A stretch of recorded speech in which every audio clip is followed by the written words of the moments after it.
ನಮಸ್ಕಾರ. Film makers ಕೌನ್ಸಿಲ್ಗೆ ಸ್ವಾಗತ. ಇಲ್ಲಿ ಕನ್ನಡ ಚಿತ್ರರಂಗದ ಆಗುಹೋಗುಗಳ ಬಗ್ಗೆ, ಪೈರಸಿ ಅನ್ನೋ ವಿಕೃತ, ಡಿಸ್ಟ್ರಿಬ್ಯೂಷನ್ ಅಲ್ಲಾಗೋ ಕನ್ಫ್ಯೂಷನ್, ಕ್ರೌಡ್ ಪುಲ್ಲಿಂಗ್ ಅನ್ನುವ ಕೆಟ್ಟ ವ್ಯವಸ್ಥೆ, ಹೀಗೆ ಹಲವಾರು ವಿಚಾರಗಳ ಬಗ್ಗೆ ಮಾತಾಡೋದಕ್ಕೆ, ಪ್ರಶ್ನೆ ಮಾಡೋದಕ್ಕೆ ಅಗತ್ಯ ಇದ್ದಂಥ ಸಂದರ್ಭದಲ್ಲಿ ಕಾನೂನು ಪ್ರಕಾರನೂ ಕ್ರಮ ತೆಗೆದುಕೊಳ್ಳೋದಕ್ಕೆ ಅಂತಾನೆ ಇರುವಂತಹ ಒಂದು ಸಂಸ್ಥೆ, ಒಂದು ಪ್ಲಾಟ್ಫಾರ್ಮ್, ಒಂದು ಮಾಧ್ಯಮ.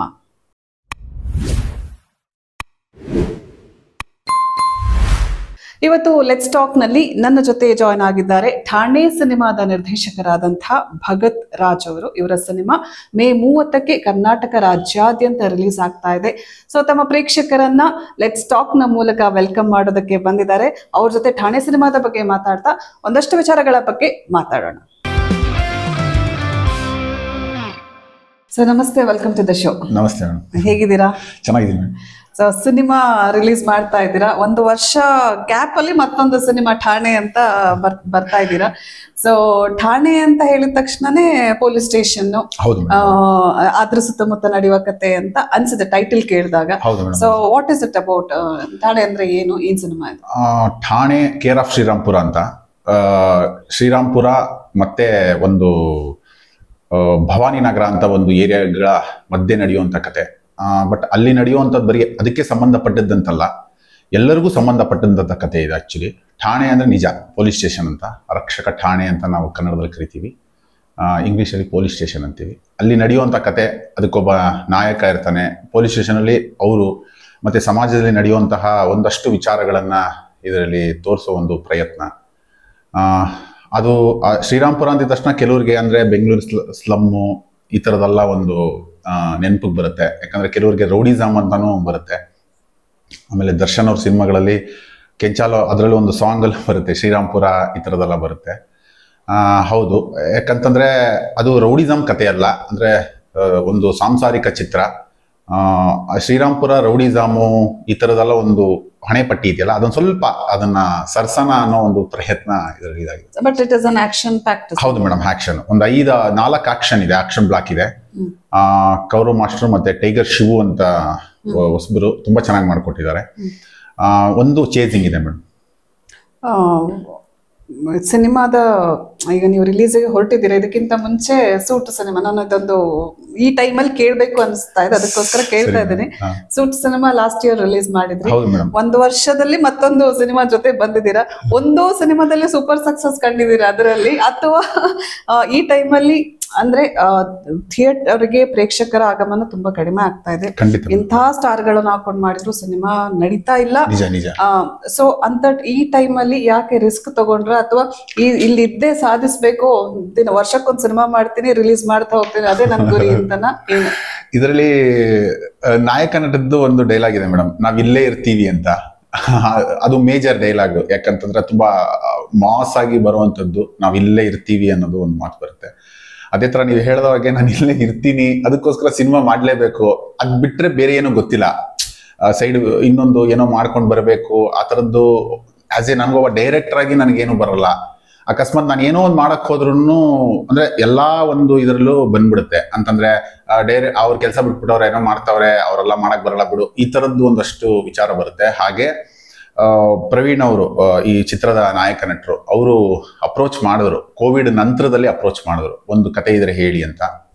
ಅದು ಹೇಳಿದಾಗ ಹೀಗೆ ಬೆಳ್ಕೊಂಡ್ಬಂತು. ನಾನು ಅವ್ರಿಗೂ ಗೊತ್ತಿತ್ತು ವಾಸ್ತವಾಂಶ. ಯಾಕಂದ್ರೆ ಕೋವಿಡ್ ಆದ್ಮೇಲೆ ಥಿಯೇಟರ್ಗಳೆಲ್ಲ ಮುಚ್ತಾ ಇದ್ದಾರೆ, ಯಾರು ಥಿಯೇಟರ್ಗೆ ಜನ ಬರ್ತಾ ಇಲ್ಲ, ಇದೆಲ್ಲ ವಾಸ್ತವಾಂಶ ಗೊತ್ತಿತ್ತು. ಅವ್ರು ಹೇಳಿದ್ದು ಒಂದೇ ಮಾತು, ಸರ್ ಏನಾದ್ರೂ ಪರವಾಗಿಲ್ಲ, ನಾನೊಂದು 25-30 ಕತೆ ಕೇಳಿದ್ದೀನಿ, ನೀವೊಂದು ಕತೆ ಹೇಳಿ ನೋಡೋಣ, ಪ್ರಯತ್ನ ಪಡೋಣ. ನಾನು ರಂಗಭೂಮಿ ಕಲಾವಿದ, ನನಗೆ ತುಂಬಾ ವರ್ಷಗಳಿಂದ ಆಸೆ, ನಾನೊಬ್ಬ ಹೀರೋ ಆಗ್ಬೇಕು ಅಂತ ಹೇಳಿದ್ರು. ಸರಿ ಅಂತ ಮಾಡ್ತಾ ಇದೀವಿ. ಈ ಟೈಮಲ್ಲಿ ಹೌದು ನೀವು ಹೇಳೋ ಹಾಗೆ ಥಿಯೇಟರ್ ಜನ ಬರ್ತಾ ಇಲ್ಲ ಅಂತ.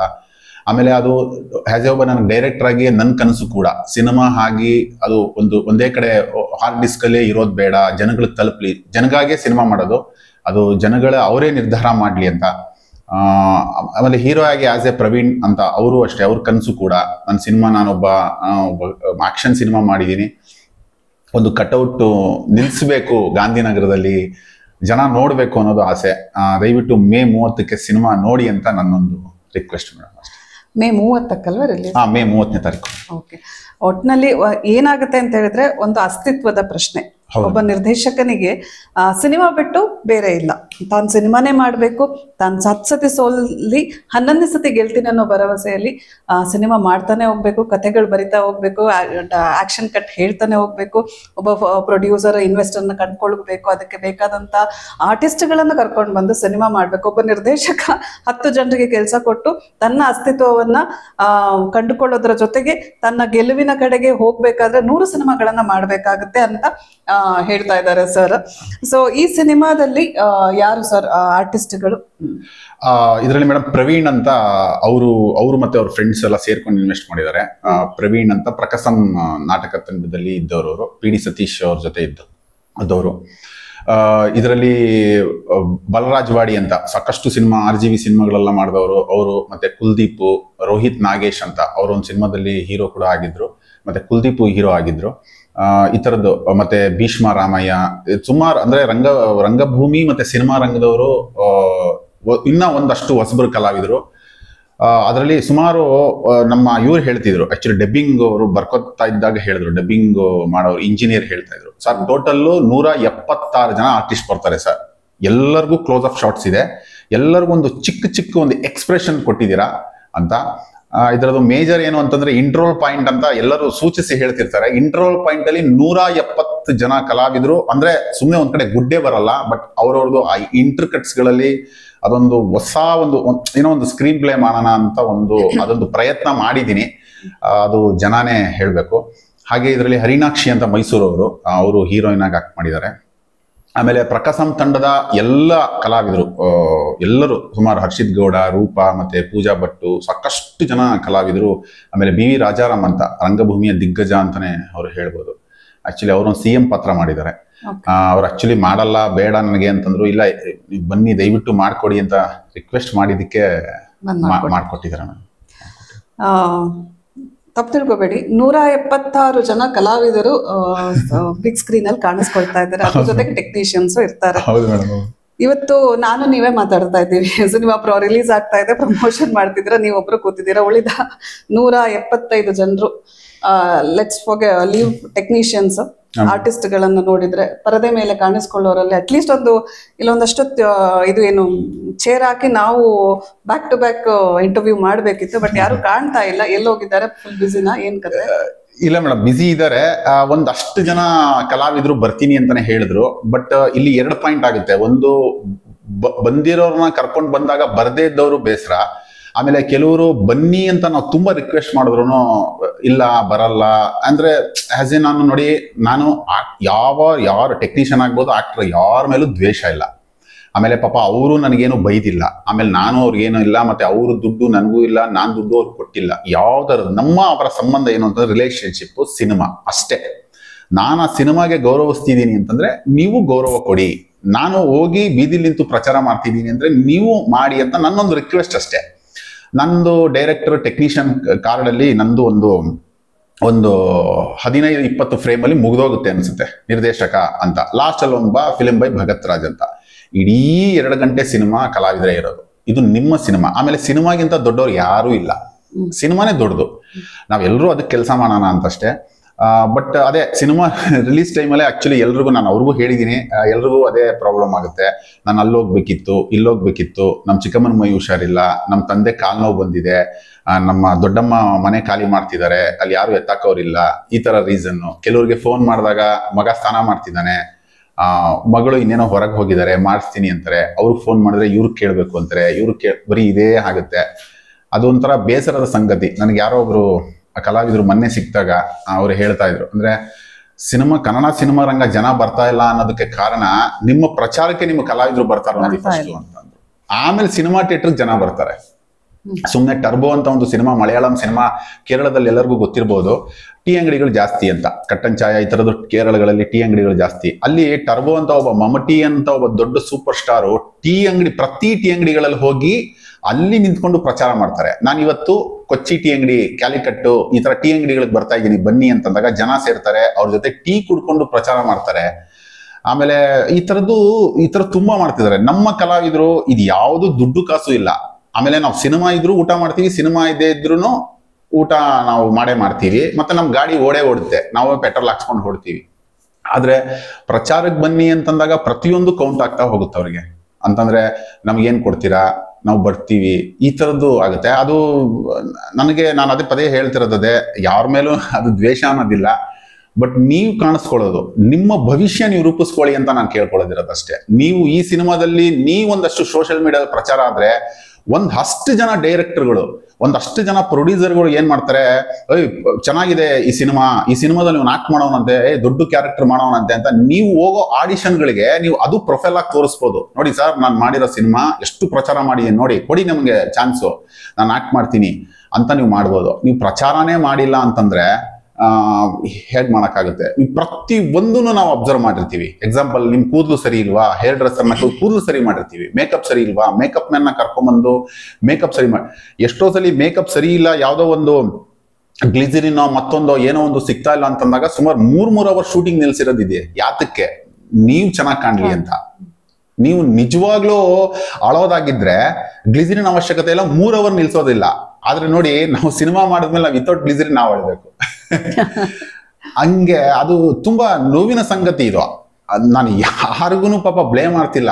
ಬಟ್ ಏನು ಅಂತಂದ್ರೆ, ನಿಮ್ಮ ಭವಿಷ್ಯ ರೂಪಿಸ್ಕೊಳ್ಳಿ ಅನ್ನೋದು ನನ್ನ ಒಂದು ರಿಕ್ವೆಸ್ಟ್ ಅಷ್ಟೇ. ಇದು ಇಷ್ಟೆಲ್ಲ ಮಾಡಿ ನಿಮ್ಮ ಹೆಸರುಗಳು ಬಂದಿದೆ, ಅದು ಬಂದಿದೆ, ಎಲ್ಲ ಬಂದಿದೆ, ನಾನು ಯಾವುದು ಅಂತ ಹೇಳಲ್ಲ. ಆಮೇಲೆ 170 ಜನ ಹೆಸರುಗಳು ನಾನು ಬುಕ್ ಮೈ ಶೋಲು ಹಾಕಕ್ಕಾಗಲ್ಲ, ಪ್ರೆಸ್ ಅವರು PR ಕೊಡಕ್ಕಾಗಲ್ಲ. ಅವರೇ ಬೈತಾರೆ, ಇದೇನ್ ಕಂಟೆಂಟ್ಗಿಂತ ನಿಮ್ಮ ಹೆಸರುಗಳೇ ಆರ್ಟಿಸ್ಟ್ ಜಾಸ್ತಿ ಇದೆ ಅಂತಾರೆ. ಅದು ವಾಸ್ತವಾಂಶ, ನೀವ್ ಯಾರು ಕೇಳಿದ್ರು ಅದು ಸತ್ಯ. ಅದೇ ಹೇಳೋದು ನಾನು, ಸಿನಿಮಾ ದೊಡ್ಡದು, ಪ್ರಚಾರ ಮಾಡಿ, ನೀವು ನಿಮ್ಮ ಹೆಸರೇ ಕಾಣಿಸ್ಕೊಳ್ಳೋದು, ನಿಮ್ಮ ಫೋಟೋಗಳೇ ಕಾಣಿಸ್ಕೊಳ್ಳೋದು ಅನ್ನೋದು ಒಂದು ಮನವಿ ಅಷ್ಟೇ.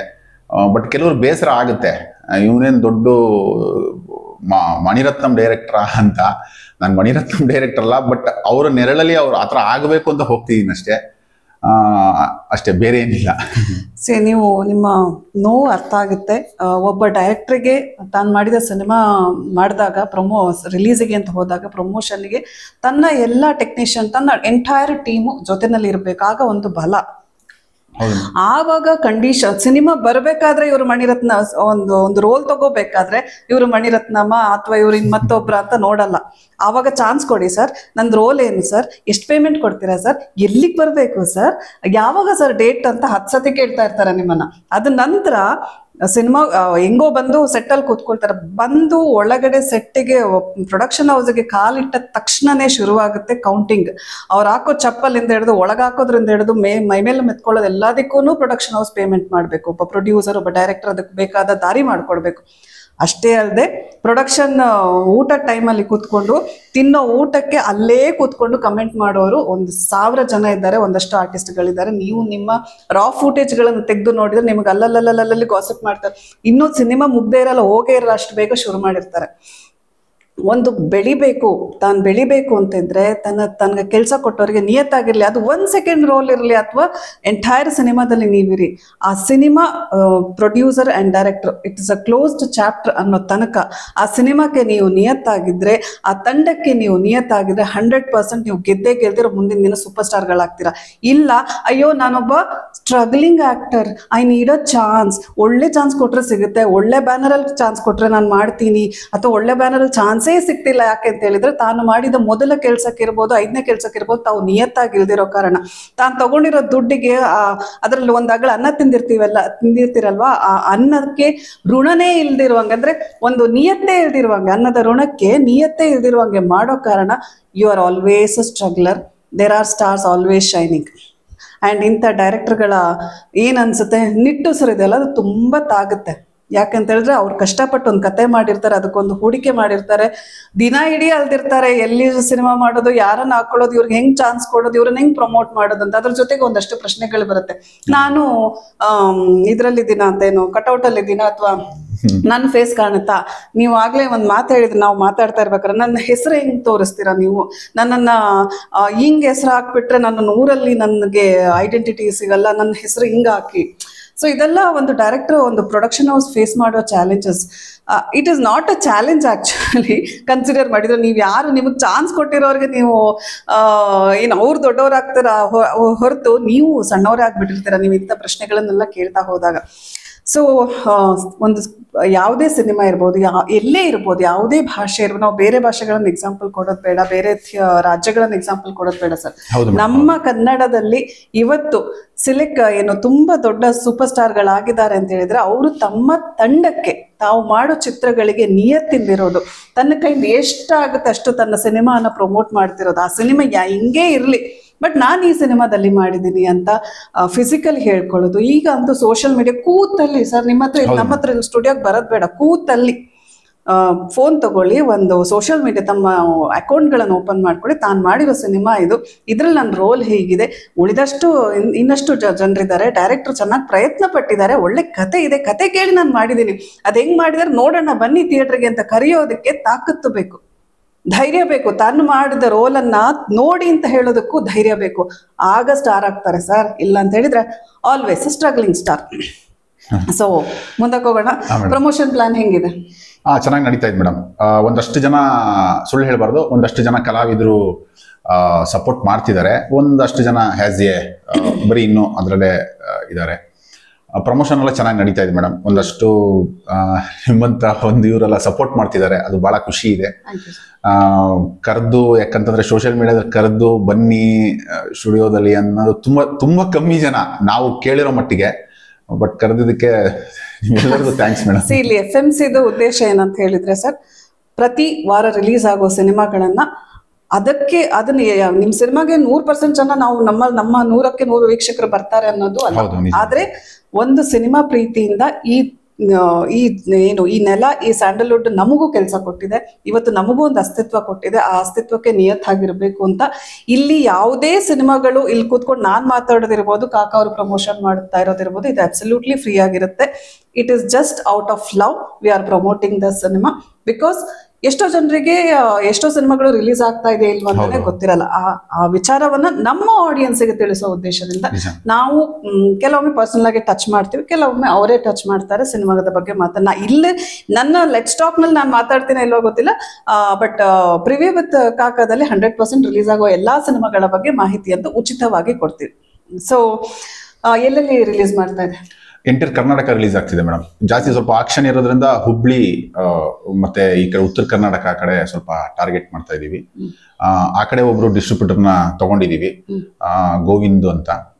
ಇಲ್ಲಿ ಬೆಂಗಳೂರು ಸಿಟಿ ಸರೌಂಡಿಂಗ್ ಬಂದು ವಿಜಯ್ ಡಿಸ್ಟ್ರಿಬ್ಯೂಷನ್ ಮಾಡ್ಕೊಡ್ತಿದ್ದಾರೆ. ವಿಜಯ್ ಮೂವೀಸ್ ಮಾಡ್ಕೊಡ್ತಾರೆ. ಓಕೆ. ಸೊ ಈಗ ಸಿನಿಮಾ ರಿಲೀಸ್ ಒಂದು ಪ್ರೊಸೆಸ್, ಅಲ್ಲಿಗೆ ತಲುಪಿದಿರಾ. ಒಳಗಡೆ ಹೋಗ್ಬೇಕು ಅಂತ ಹೇಳಿದ್ರೆ ಆಡಿಯನ್ಸ್ ಬೇಕು ಅಂದ್ರೆ ಇತ್ತೀಚೆಗೆ ಒಂದು ಆರ್ಟಿಫಿಷಿಯಲ್ ಸಿಸ್ಟಮ್ಗೆ ಪರವಾಗಿಲ್ಲ, ಇವಾಗ ಒಂದಷ್ಟು ನಿಂತಿದೆ, ಬಟ್ ಸ್ಟಿಲ್ ಕ್ರೌಡ್ ಪುಲ್ಲಿಂಗ್ ಅನ್ನೋ ಒಂದು ಸಿಸ್ಟಮ್ಗೆ ಕೈ ಹಾಕ್ತಾರೆ. ಸೊ ತಮ್ಮ ಪ್ಲಾನ್ ಹೇಗೆ? ತಾವು ಕ್ರೌಡ್ ಪುಲ್ಲಿಂಗ್ ಅಥವಾ ಏನಾದ್ರಾಗ್ಲಿ ನಾನು ಮಾಡ್ತೀನಿ ನನ್ನ? ಹೌದು ಮೇಡಮ್, ಕ್ರೌಡ್ ಫುಲ್ಲಿಂಗ್ ಅಂತ ನಾವೇನು ಸದ್ಯಕ್ಕಂತೂ ಯೋಚನೆ ಅಂತೂ ಮಾಡೇ ಇಲ್ಲ ನಾವು. ಎರಡು ಸಾಂಗ್, ಮಾನಸ ಹೊಳ್ಳವರು 2 ಸಾಂಗ್ ತುಂಬಾ ಚೆನ್ನಾಗಿದೆ. ಸರಿಗಮ ಪದನಿಸ ಮಕ್ಕಳು ಹಾಡಿದ್ದಾರೆ, ಇನ್ನೊಂದು ರಾಜೇಶ್ ಕೃಷ್ಣ ಅವ್ರು ಹಾಡಿದ್ದಾರೆ, ತುಂಬಾ ಚೆನ್ನಾಗಿದೆ. ಅದು ಅದ್ರ ಕಡೆಯಿಂದ ಒಂದಷ್ಟು ಜನ ಕ್ರೌಡ್ ನಮಗೆ ಇದು ಮಾಡ್ತಿದ್ದಾರೆ. ಮೊನ್ನೆ ರಾಜೇಶ್ ಕೃಷ್ಣ ಅವರು ಪೋಸ್ಟ್ ಹಾಕಿದ್ದಾರೆ, ಸುಮಾರು ವ್ಯೂವರ್ಸ್ ಅದರಲ್ಲಿ ನಾವು ಸಿನಿಮಾ ನೋಡ್ತೀವಿ ಈ ತರದ್ರ ಮೇಲೆ ಹಾಕ್ತಿದ್ದಾರೆ. ಮಕ್ಕಳು ಹಾಡಿರುವಂತ ಹಾಡಿದೆಯಲ್ಲ, ಅದಕ್ಕೂ ಅಷ್ಟೇ, ಅಂದ್ರೆ 5 ಜನ ಮಕ್ಕಳು ಹಾಡಾಡಿದ್ದಾರೆ. ಅವ್ರ ಎಲ್ಲಾ ಮಕ್ಕಳು ತಂದೆ ತಾಯಿಗಳು ಒಂದಷ್ಟು ಅದನ್ನ ಪಾಪ ಎಲ್ಲಾ ಕಡೆ ಬೂಸ್ಟ್ ಮಾಡಿದ್ದಾರೆ, ಇದು ಮಾಡಿದ್ದಾರೆ. ಆಮೇಲೆ ಮಾನಸ ಹೊಳ್ಳವರು ಅಷ್ಟೇ, ತುಂಬಾ ಅವರು ಪ್ರಯತ್ನಗಳು, ಅಂದ್ರೆ ಅವ್ರ ಫ್ಯಾಮಿಲಿ ಆಗ್ಬೋದು, ಆಮೇಲೆ ನಮ್ಮ ಠಾಣೆ ಚಿತ್ರತಂಡ ಅವರು ಇದರಲ್ಲಿ ಅವರೇ ಇಷ್ಟಪಟ್ಟಿದ್ದಾರೆ, ಹಾಡುಗಳನ್ನು ಇಷ್ಟಪಟ್ಟು ಅವರು ಒಂದಷ್ಟು ಸೋಷಿಯಲ್ ಮೀಡಿಯಾದಲ್ಲಿ ಹಾಕಿದಾಗ ಒಂದಷ್ಟು ಕಮೆಂಟ್ ಬಂದಿರೋ ಪ್ರಕಾರ ನಮಗೆ ನಾವೇ ಬರ್ತೀವಿ, ಸಿನಿಮಾ ನೋಡ್ಬೇಕು ಅಂತೆಲ್ಲ ಪರ್ಸನಲ್ ಆಗಿ ಇದನ್ ಮಾಡಿದ್ದಾರೆ. ಕ್ರೌಡ್ ಫುಲ್ಲಿಂಗ್ ಅದು ಮಾಡಬಾರ್ದು ಅನ್ನೋದು ನನ್ನ ಒಂದು ಮೇಡಮ್. ಯಾಕಂದ್ರೆ ಸಿನಿಮಾಗೆ ಏನು ಇದಿರಲ್ಲ. ಆಮೇಲೆ ಇತ್ತೀಚಿನ ದಿನಗಳಲ್ಲಿ ಹೇಗೆ ಅಂತಂದ್ರೆ, ನನ್ನ ಮೊನ್ನೆ ಯಾವುದೋ ಒಂದು ಸಿನಿಮಾಗೆ ಕೊಳ್ತಾ ಇದ್ದೆ, ಒಬ್ರು ಅವ್ರಿಗೆ ಫ್ರೀ ಟಿಕೆಟ್ ಕೊಟ್ಟು 100 ರೂಪಾಯಿನ ಕೊಡ್ಬೇಕಂತೆ.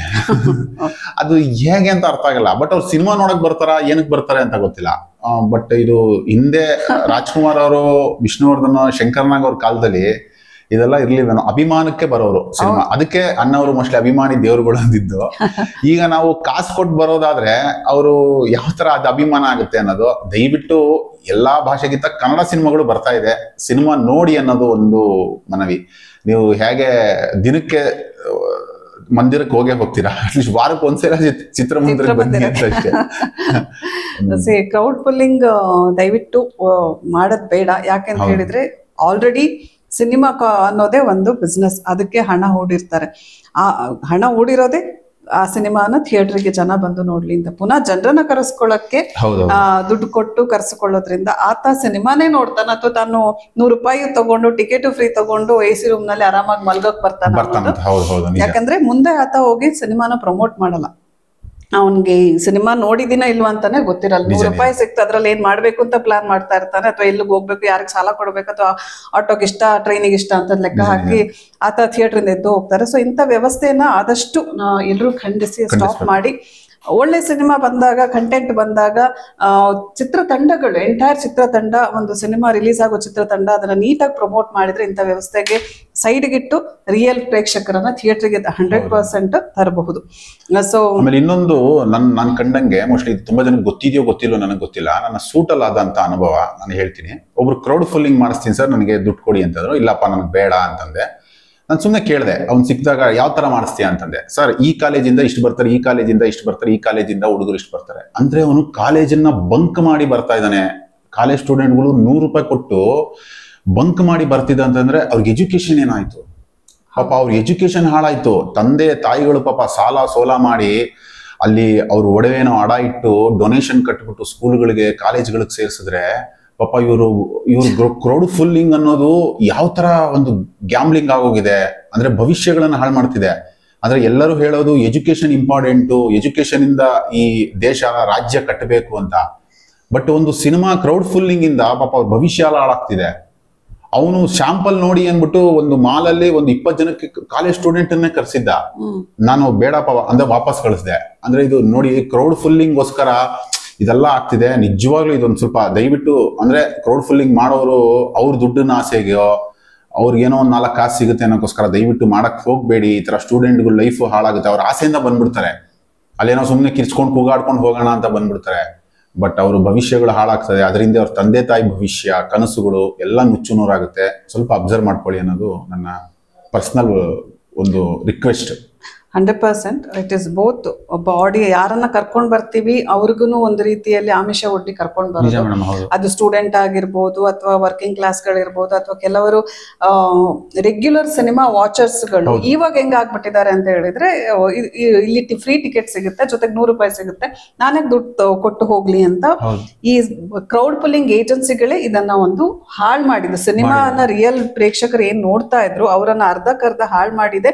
ಬನ್ನಿ ಫ್ರೀ ಟಿಕೆಟ್ ಕೊಡ್ತೀನಿ, ₹100 ₹200 ತಲೆಗೆ ಕೊಡ್ತೀನಿ, ಅದ್ರ ಜೊತೆಗೆ ಒಂದು ಬಿರಿಯಾನಿ ಪ್ಯಾಕ್ ಕೊಡ್ತೀನಿ ಅಂತ ಹೇಳಿ ಹಾಳು ಮಾಡಿರೋ. ದಯವಿಟ್ಟು ಇಂಥದನ್ನ ದೊಡ್ಡವರು, ಚೇಂಬರ್ ಇರ್ಬೋದು, ಅಥವಾ ತಿಳಿದವರು ದೊಡ್ಡ ದೊಡ್ಡ ಸ್ಟಾರ್ಗಳು ಇಂಥದನ್ನ ಸ್ಟಾಪ್ ಮಾಡಿಸೋದ್ರ ಕಡೆಗೆ ಒಂದಷ್ಟು ಕಾನ್ಸಂಟ್ರೇಷನ್ ಮಾಡಬೇಕು ಅಂತ ಹೇಳ್ತಾ, ನೆಕ್ಸ್ಟ್ ಸರ್ ಒಂದು ಪ್ರಶ್ನೆ ಕೇಳಬೇಕು. ಪೈರಸಿ ಒಂದು ಇತ್ತೀಚೆಗೆಲ್ಲ ತುಂಬಾ ವರ್ಷಗಳಿಂದ ಫೇಸ್ ಮಾಡ್ತಿರೋ ಒಂದು ಮೇಜರ್ ಪ್ರಾಬ್ಲಮ್. ಸಿನಿಮಾ ರಿಲೀಸ್ ಆದ ಕೆಲವೇ ಗಂಟೆಗಳಲ್ಲಿ ಅದರ ಪೈರಸಿ ಕಾಪಿಗಳು ಲಭ್ಯ ಆಗ್ಬಿಡುತ್ತೆ. ಅದರಿಂದನೂ ಎಷ್ಟೋ ಆಡಿಯನ್ಸ್ಗಳು ಥಿಯೇಟರ್ಗೆ ಬರೋದು ಕಡಿಮೆ ಆಗ್ಬಿಡುತ್ತೆ. ಸೊ ಇದ್ರ ಬಗ್ಗೆ ಏನ್ ಹೇಳ್ತೀರಿ? ಇದು ನನಗೆ ಆದಂತ ಅನುಭವ, ಬೇರೆಯವ್ರ ಬಗ್ಗೆ ನಾನು ಹೇಳಲ್ಲ. ಸುಮ್ಮನೆ ಸೂಟ್ ಅಂತ release Triveni main theatre release ಆಗಿತ್ತು. ನಾನು ಒಬ್ರು ನನಗೆ ಮೆಸೇಜ್ ಹಾಕಿದ್ರು. ಅಂತಂದ್ರೆ ಶೋ ಆಗಿ ಒಂದು 3:30-4 ಗಂಟೆ ಅನ್ಸುತ್ತೆ. ಮೆಸೇಜ್ ಹಾಕಿದ್ರು, ಸರ್ ನಿಮ್ ಸಿನಿಮಾ ನೋಡಿದೆ ಅಂತಂದ್ರು. ಆಕ್ಚುಲಿ ಅವನು ಥಿಯೇಟರ್ಗೆ ಬಂದಿಲ್ಲ, ಸಿನಿಮಾ ನೋಡಿದೆ ಅಂತಂದ್ರು. ನಾನು ಎಲ್ಲಿ ನೋಡಿದೆ, ಯಾವ ಥಿಯೇಟರ್ ನೋಡಿದೆ, ಇಲ್ಲ ನೋಡಿದೆ ಅಂತಂದ. ಎಲ್ಲಿ ಅಂತಂದ್ರೆ ಅಲ್ಲೇ ಟೆಲಿಗ್ರಾಮ್ ಲಿಂಕ್ ಅಲ್ಲಿ ಅಂತಂದ. ನಂದು ಮಾರ್ನಿಂಗ್ ಶೋ ಆಗಿದೆ, 3:30ಗೆ ಟೆಲಿಗ್ರಾಮ್ ಲಿಂಕ್ ಬಂದಿದೆ. ಸರಿ ಅನ್ಬಿಟ್ಟು ನಮ್ಮ ಪ್ರೊಡ್ಯೂಸರ್ ಇದ್ರು, ಅವರು ಪ್ರೊಡ್ಯೂಸರ್ ಇದು ಬನಶಂಕರಿ CCB ಅಲ್ಲೇ ಕ್ರೈಮ್ ಅಲ್ಲೋ ಕಂಪ್ಲೇಂಟ್ ಕೊಡಿ ಅಂತಂದ್ರು. ಅಲ್ಲಿ ಹೋದೋ ಅವರು ಹೇಳಿದ್ರು ಏನು ಮಾಡೋಕ್ಕಾಗಲ್ಲ, ಅದು ಆಲ್ರೆಡಿ ಲಿಂಕ್ ಸ್ಪ್ರೆಡ್ ಆಗೋಗಿರುತ್ತೆ, ನಾವು ಎಲ್ಲೋ ಒಂದು ಮಟ್ಟಕ್ಕೆ ತಡೆಗಟ್ಟಬಹುದು ಅಷ್ಟೇ, ಕಷ್ಟ ಇದೆ ಅಂತ. ಇದು ಇಷ್ಟೊಂದು ಈ ಮಟ್ಟಕ್ಕೆ ಪೈರಸಿ ಆಗಿದೆ ಅನ್ನೋದು ನನಗೆ ಶಾಕ್ ಆಯ್ತು. ಆಕ್ಚುಲಿ ಯಾರೇ ಆಗ್ಲಿ ಪೈರಸಿ ಮಾಡಕ್ ಹೋಗ್ಬಿಡಿ. ನೀವು ಸಿನಿಮಾ ನೋಡದೇ ಇದ್ರೂ ಪರವಾಗಿಲ್ಲ, ಒಂದು ಪೈರಸಿ ಮಾಡಿ ಅದನ್ನ ಲಿಂಕ್ ಕಳಿಸಿ ತುಂಬಾ ಸಾವಿರಾರು ಜನ, 100 ಜನ ಕಲಾವಿದ್ರದು, ಆ ಪ್ರೊಡಕ್ಷನ್ ಹೌಸ್ದು, ಆಮೇಲೆ ಸುಮಾರು ಜನದ್ದು ಕನಸುಗಳಿರುತ್ತೆ. ಅದನ್ನೆಲ್ಲ ಪಾಪ ನಿಮ್ಗೆ ಹಬ್ಬ ಅಂದ್ರೆ ಸಿಗೋದೇನೋ ₹1,000, ಜಾಸ್ತಿ ಅಂದ್ರೆ ₹1,000, ₹2,000 ಸಿಗ್ಬೋದಾ ನೀವು ಕೊಟ್ರೆ, ನೀವು ವಿಡಿಯೋ ಮಾಡಿ ಕೊಟ್ರೆ. ಬಟ್ ಅದೆಲ್ಲ ಮಾಡೋದ್ರಿಂದ ಎಲ್ಲರ ಭವಿಷ್ಯ ಹಾಳಾಗುತ್ತೆ ಅಂದ್ರೆ ಯಾಕೆ ಅನ್ನೋದು ಅಷ್ಟೇ. ಅದೇ ಈ ಪೈರಸಿ ಮಾಡೋದ್ರಿಂದ ಒಂದು ಏನಾಗುತ್ತೆ, ಒಂದು ಚಿತ್ರತಂಡಕ್ಕೆ ಅಫ್ಕೋರ್ಸ್ ಒಂದಷ್ಟು ಭಾಗದ ಜನರು ಟೆಲಿಗ್ರಾಮ್ ಅಲ್ಲ ವಾಟ್ ಎವರ್ ಲಿಂಕ್ಸ್ ಅವರಿಗೆ ಅವೈಲೇಬಲ್ ಇರುತ್ತೆ ಅದರಲ್ಲಿ ತಗೊಂಡು ನೋಡೋದಲ್ದೇನೆ ಸಿನಿಮಾ ಬಿಸ್ನೆಸ್ಸಿಗೂ ಸಮಸ್ಯೆ ಆಗುತ್ತೆ. ಸ್ಯಾಟಲೈಟರ್ಗಳಲ್ಲಿ ಹೋಗಲ್ಲ, ಕಾರಣ ಆಲ್ರೆಡಿ ಲೀಕ್ ಆಗೋಗಿದೆ ಅಂತ ಬರುತ್ತೆ. ಆವಾಗ ಥಿಯೇಟರ್ಗೆ ಅದು ಥಿಯೇಟರ್ಗೆ ಯಾವಾಗ ಜನ ಕಡಿಮೆ ಆಯ್ತು ಥಿಯೇಟರ್ ನಿಮ್ ಸಿನಿಮಾ ಓಡಿಲ್ಲ ಅಂತ ಬರುತ್ತೆ, ನಿಮ್ದು ಆಲ್ರೆಡಿ ಇಂಥ ಲಿಂಕ್ಗಳಲ್ಲಿದೆ ಅಂತ ಬರುತ್ತೆ. ಸೊ ಹಾಗಾಗಿ ಪೈರಸಿ ಆಗೋದನ್ನ ತಡಿಬೇಕು, ಅಥವಾ ಒಂದು ಪೈರಸಿ ಕಾಪಿಗಳನ್ನ ನೋಡೋರಿಗೇನೆ ಶಿಕ್ಷೆ ಅಂತ ಒಂದು ಕಾನೂನು ಬರ್ಬೇಕು ಹೊರತು ಅದನ್ನ ತಡೆಗಟ್ಟೋದ್ರೊಳಗೆ ಕಡೆಗೆ ಅಥವಾ ಅದನ್ನ ಸ್ಟಾಪ್ ಮಾಡಲೇಬೇಕು ಅಂತ FMC ಅಂತೂ ರೆಗ್ಯುಲರ್ ಮಾತಾಡ್ತಾ ಇದ್ದೀವಿ. ಅದ್ರ ಬಗ್ಗೆ ಆದಷ್ಟು ಲೀಗಲಿ ಆಕ್ಷನ್ಗಳು ತಗೊಂಡು ಹೋಗ್ತಾ ಇದ್ದೀವಿ. It is on process. ಆದಷ್ಟು ಬೇಗ ಅದ್ರ ಬಗ್ಗೆ ಸುದ್ದಿ ಕೊಡ್ತೀವಿ. ಸೊ ಸರ್, ಓವರ್ ಆಲ್ ನಿಮ್ಮ ಸಿನಿಮಾದ ಬಗ್ಗೆ ಹೇಳೋದಾದ್ರೆ, ಯಾಕೆ ನಿಮ್ಮ ಸಿನಿಮಾನ ಪ್ರೇಕ್ಷಕರು ಥಿಯೇಟರ್ಗೆ ಬಂದು ನೋಡ್ಬೇಕು, ಏನ್ ಸ್ಪೆಷಲ್? ನಾನು ಇಷ್ಟೊತ್ತು ಹೇಳಿದೆ ಅಂದ್ರೆ ಏನೇನು ಇದಿರುತ್ತೆ ಅಂತ. ಅಂದ್ರೆ ಒಂದು ಸಾಂಸಾರಿಕ ಚಿತ್ರ, ಒಂದು ಎಗೇನ್ ಹೇಗೆ ಅಂತಂದ್ರೆ ಈ ಪೈರಸಿ ತರದ್ದೇ ಒಂದಷ್ಟು ಮಾಫಿಯಾಗಳಿದೆ, ಡ್ರಗ್ಸ್ ಮಾಫಿಯಾ, ಅದು ಇದು. ಪ್ರತಿಯೊಂದು ನಿಮ್ಮ ಅಂದ್ರೆ ಮಕ್ಕಳ ದೊಡ್ಡವರಿಗೆ ಡ್ರಗ್ಸ್ ಕೊಡ್ತಾರೆ, ಸೇಲ್ ಮಾಡ್ತಾರೆ, ಸಾಯ್ತಾರೆ, ಆ ತರದಿಲ್ಲ. ಈಗಾಗ ಮಕ್ಕಳಿಗೂ ಅದು ಆಕ್ಚುಲಿ ನಡೀತಾ ಇದೆ. ಅದು ಯಾವ ತರ ನಡೀತಾ ಇದೆ ಏನು ಅನ್ನೋದನ್ನ ಚಿಕ್ಕದಾಗಿ ವಿಷಯದಲ್ಲಿ ಹೇಳಿದೀವಿ. ಮೆಸೇಜ್ ಅಂತಂದ್ರೆ ಕಂಪ್ಲೀಟ್ ಆಗಿ ಓವರ್ ಆಲ್ ಅಂದ್ರೆ ಒಂದು ಎಂಟರ್ಟೈನ್ಮೆಂಟ್. ನೀವು ರೀಲ್ಸ್ ನ ಯಾವ್ದೋ ಒಂದು ರೀಲ್ಸ್ ನೋಡ್ತಿದ್ರೆ ನೋಡ್ತಾ ಇರ್ತೀರಾ, ಅದು ನಿಮ್ಗೆ ಆಕ್ಚುಲಿ ಏನೂ ಇರಲ್ಲ. ಫಸ್ಟ್ ಆಫ್ ಆಲ್ ಅಂದ್ರೆ ಪಕ್ಕಾ ಒಂದು ಎಂಟರ್ಟೈನ್ಮೆಂಟ್ ಅಂತಂದ್ರೆ ನಿಮ್ಗೆ ಠಾಣೆ, ಕೇರ್ ಆಫ್ ಶ್ರೀರಾಮ್ಪುರ. ನಿಮ್ಗೆ ಆಕ್ಷನ್ ಬೇಕಾ? 100% ಇದೆ. ಆಮೇಲೆ ಒಂದು ತಾಯಿ ಮಗಳ ಒಂದು ತಂದೆ ಮಗಳ ಒಂದು ಬಾಂಧವ್ಯದ ಬಗ್ಗೆ ಬೇಕಾ? ಖಂಡಿತವಾಗ್ಲೂ ಇದೆ. ಒಂದು ಕ್ರೈಮ್ ಬಗ್ಗೆ ಬೇಕಾ? ಇದೆ.